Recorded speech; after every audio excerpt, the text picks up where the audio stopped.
What's going on, guys? It's Greg here, aka NYPrepper. It is Sunday, November 23rd, 2025, and I have some breaking news to share with you guys. Right now it is 12:33 Eastern Time here in the United States, and we have some major breaking news coming in from Venezuela. We have a lot of updates there. Also in Europe, we have some interesting developments with the Ukraine peace deal. So before I get into all of that, I want to share some major breaking news from yesterday coming out of the Netherlands. So more drones flew over the Volkel Air Base. And if you're not familiar with the Volkel Air Base, it's one of 6 bases in NATO that house US B-61 nuclear gravity bombs. So a couple of weeks ago, drones flew over this base. Well, yesterday, the Dutch Air Force actually opened fire on these drones. And as of right now, they haven't recovered any wreckage of drones, but this is extremely serious. More drones flying over the Volkel Air Base where U.S. nuclear bombs are stored, and the Dutch Air Force actually opened fire, which is absolutely insane. And if you guys are not aware, we currently have 2 NOTAMs over the Venezuela area. So 2 days ago, they issued a NOTAM over Venezuela and right offshore from Venezuela. Now they issued one for Curacao. And if you don't know where Curacao is, it's a country, it's an island to the northwest of Venezuela. So we have 2 NOTAMs. NOTAMs are notice to airmen. These are basically warnings for pilots. I'm going to read to you the first one that was issued. So here you can see issue date November 21st, and it goes all the way through February 19th. It says here, United States of America advisory for potentially hazardous situation in the Makisha flight information region.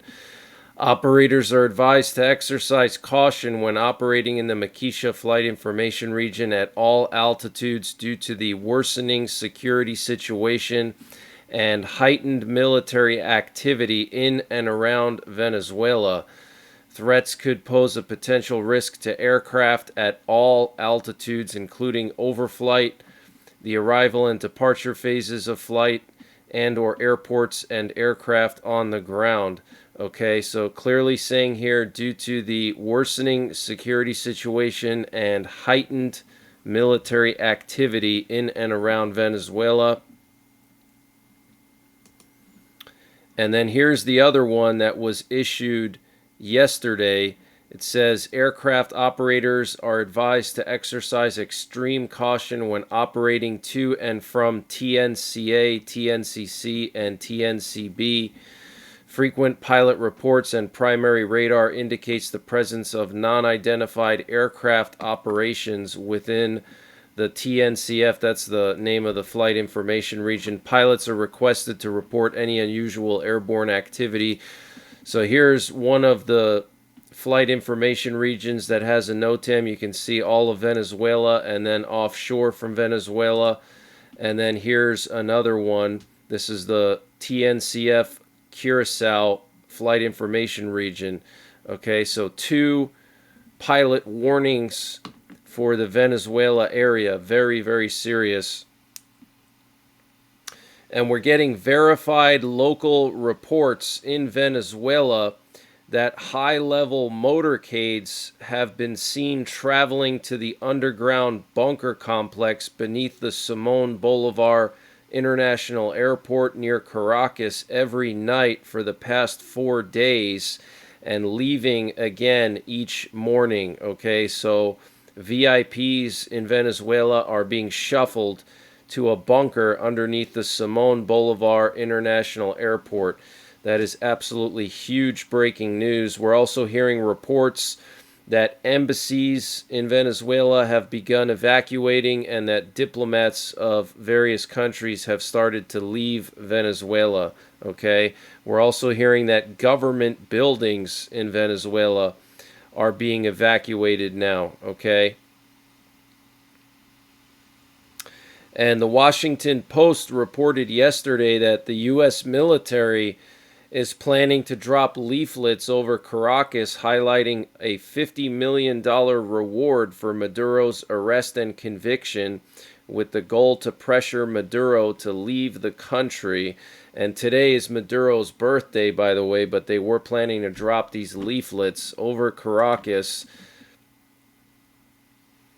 And the USS Gerald Ford, that's the aircraft carrier that got deployed to the Caribbean, the largest aircraft carrier in the U.S. military, was spotted yesterday heading south towards Venezuela, and it was about 300 miles offshore from Venezuela. And this was through satellite imagery, commercial satellite imagery. Okay, so the Gerald Ford is basically in position.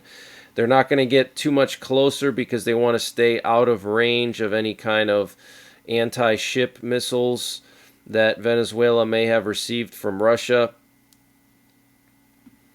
And yesterday, multiple U.S. and international airlines started to cancel flights to Venezuela after the FAA warned of a potentially hazardous situation. That's because of the NOTAM.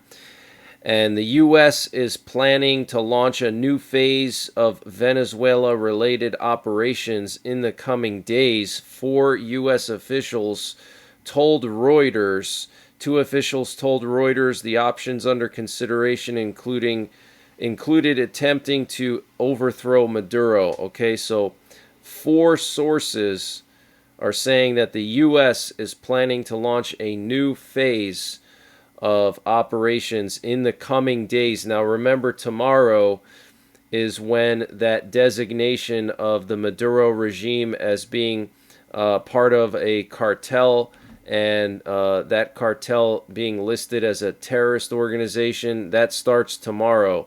So legally, starting tomorrow, Trump has a full legal justification to strike Maduro and his regime. All right, so it could go down tomorrow. It could go down this week. It's hard to say, but we are very, very close. If they're closing flight information regions, issuing NOTAMs, VIPs in Venezuela are being moved to bunkers, government offices being evacuated, embassies being evacuated. It looks like it could be any day now.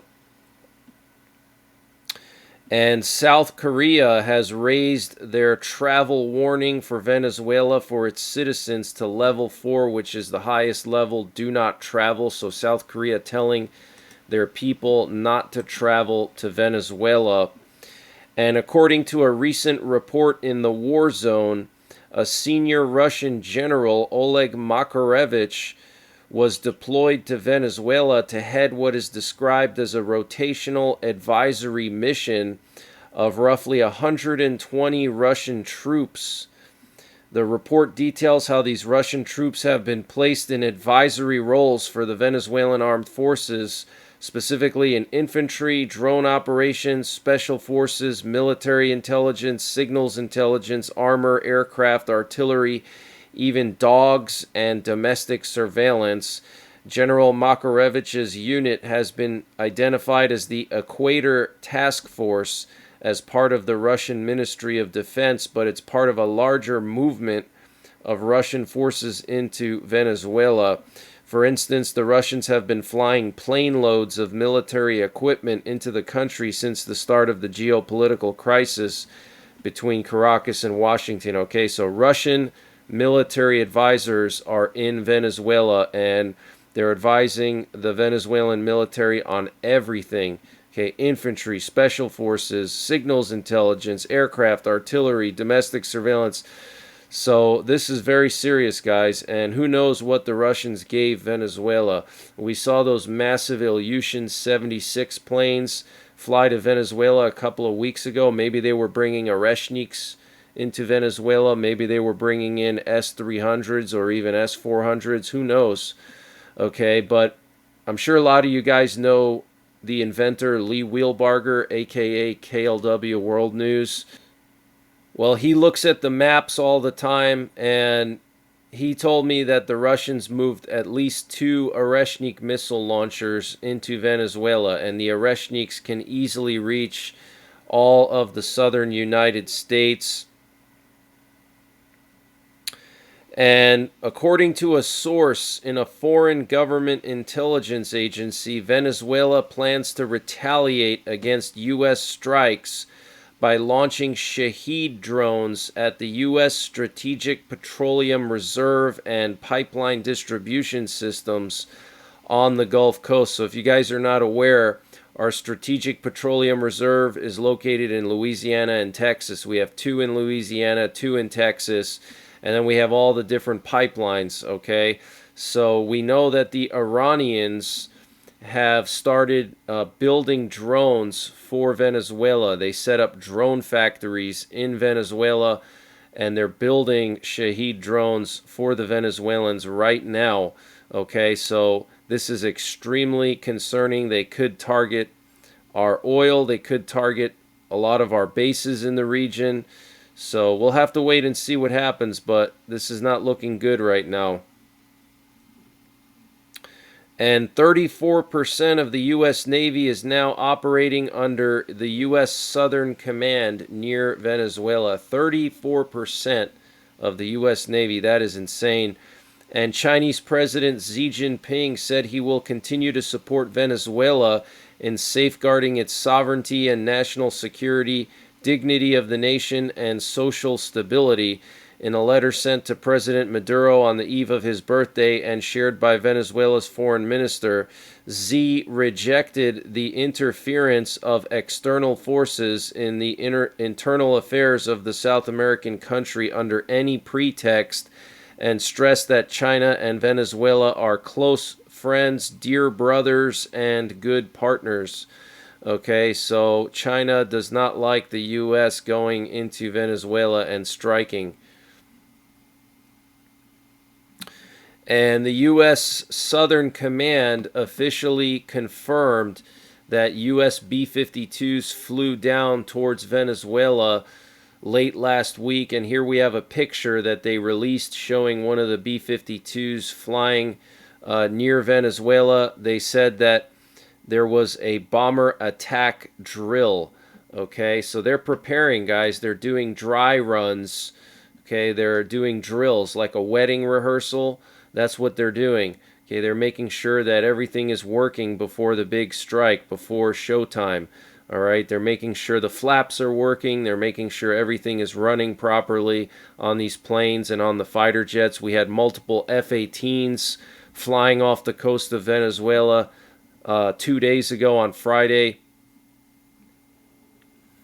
And here we have a U.S. VIP plane that flew to Grenada 2 days ago, and then it left and flew back to the U.S., so this is pretty interesting. And CBS News is reporting that House Democrats have introduced a bill that calls for funding to be cut off for American operations against Venezuela. And I wanted to update you guys on the situation with the Ukrainian peace deal. So the British Prime Minister Keir Starmer said he's going to be speaking to Trump in the coming days. This was reported by Bloomberg yesterday. And the U.S. Army Secretary Dan Driscoll warned NATO allies that if Ukraine doesn't sign the peace deal by Thursday, the terms will become significantly harsher. And if you guys are not aware of what the terms are, they're pretty severe as far as Ukraine goes. They would basically not gain a whole lot except allowed to be in the EU and then have Article 5 type security guarantees from the U.S. But this deal looks really bad for Ukraine, but the U.S. Army Secretary now saying that if they don't agree by Thursday, the terms will get worse. And apparently key Trump administration officials knew nothing about the peace plan. It was secretly developed by Witkoff and Putin's envoy Dmitriev and then shown to Trump. Okay, so Witkoff is the architect of this peace plan, And you can tell by looking at it because it's completely pro-Russian, all right? And he developed this plan with his counterpart, Dmitriev. And EU leaders have already sent Trump their version of a working document of proposals for ending the war in Ukraine. So they already sent out a counter proposal. And the European countries want to change at least 4 points in Trump's plan. And Russia threatened a response due to agreements between Greece and Ukraine regarding the production of sea drones. Russia has interpreted the cooperation between Greece and Ukraine as a hostile step that undermines regional security. Wow.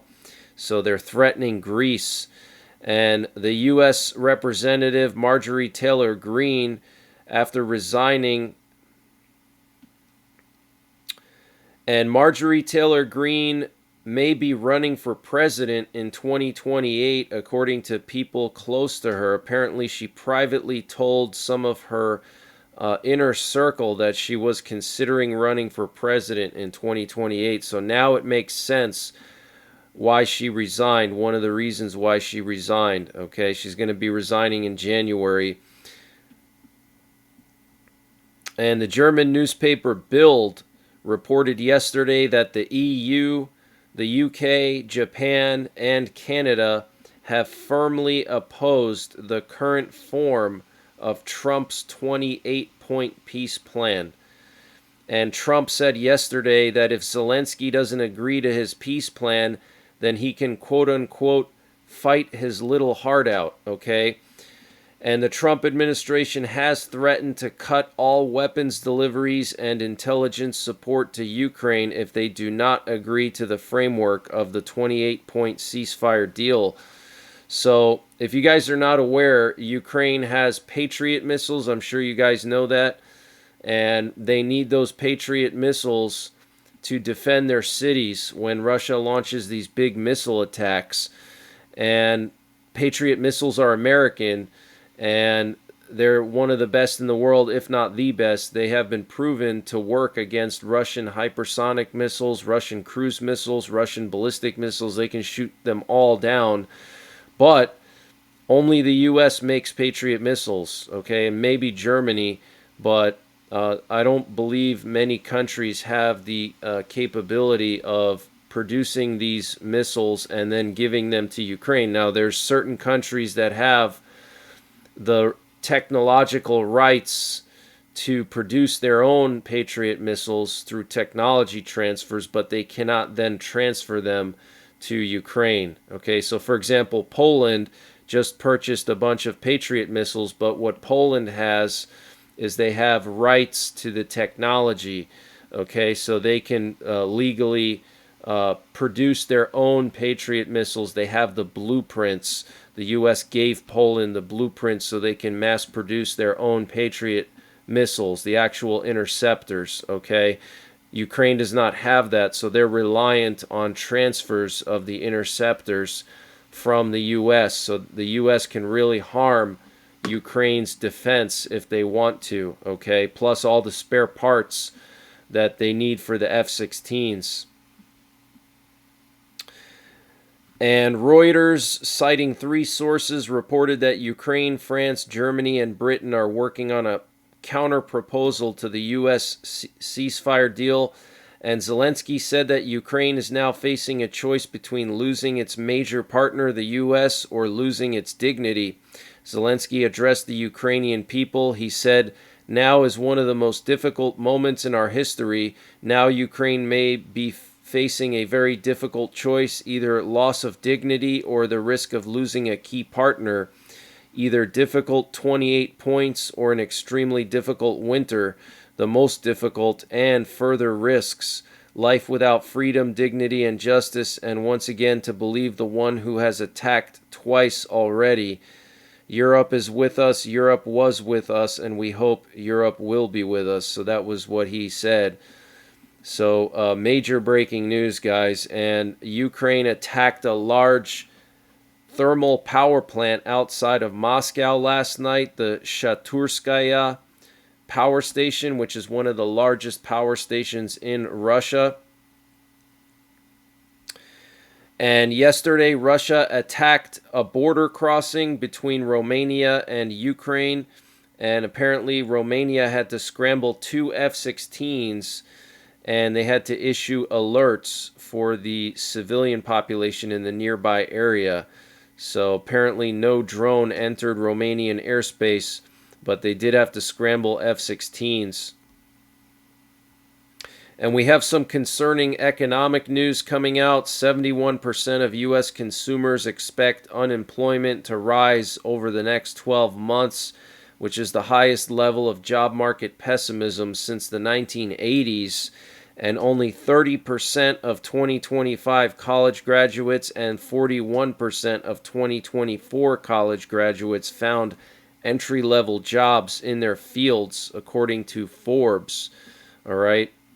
And what you're looking at here is the satellite imagery of the Gerald Ford and its approximate location, about 160 miles southwest of Puerto Rico and about 300 miles northeast of Venezuela. And here you can see all the F-18s that were off the coast of Venezuela on Friday and Thursday. And then here you can see all of the U.S. military equipment that is now in Venezuela. Absolutely insane. All these guided missile destroyers, submarines, hundreds and hundreds of Tomahawk missiles, thousands of Marines, probably hundreds of fighter jets and aircraft of various types, bombers with various types of missiles, drones. I mean, the firepower is just totally insane, okay? And I've done the math. If you add up all the warships that have been deployed to the region, the number of launch cells that they have combined is about 1,100 launch cells. Now, they're not going to have all of those launch cells full of Tomahawk missiles. They'll probably have some, or at least half, filled with defensive missiles in case Venezuela tries to strike the carrier or strike the U.S., but assume at least 500 Tomahawk missiles between all of these warships, guys, okay?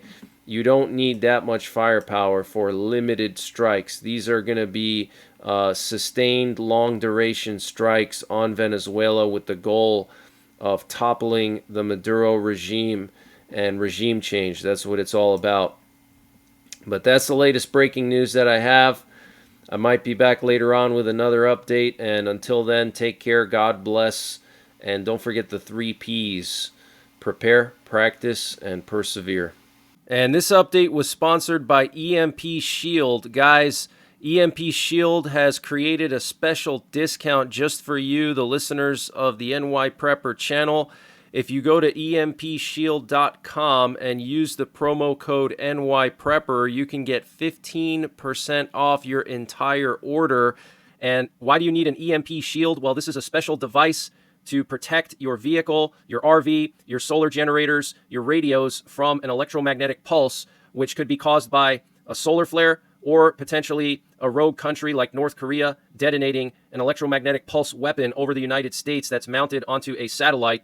So protect your vehicles, protect your RV, protect your radios, protect your generators with an EMP Shield. Use my promo code NYPrepper to get 15% off. Installation is super simple. This is a veteran-owned business, 100% American-made, and the EMP Shields have been tested by the military, okay? And free shipping is included to the entire continental United States. And the link and the promo code are in the description below this video.